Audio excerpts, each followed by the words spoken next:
processo para transformar a ruína de Hotel Bushiri de Hard Rock Hotel e Casino está vuelve sofrer tardança. Assim, o corante amigo avisa, esse man aqui é trabalho na paz e propriedade limpa, lo tem custar dia 16 de junho e acaba lo apaga e contratista que vai fazer trabalho aqui.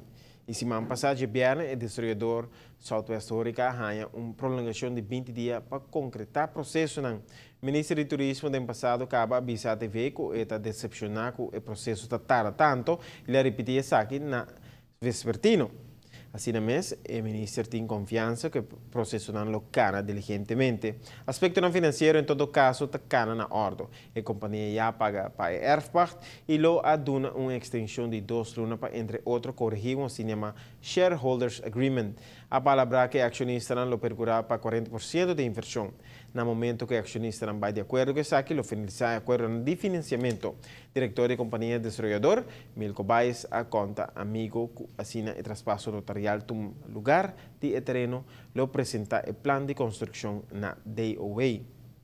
Dentro de 6 lunas, depois de aqui e depois de aprovação de DOA, segundo palabração, o Ministério está com construção de hotel.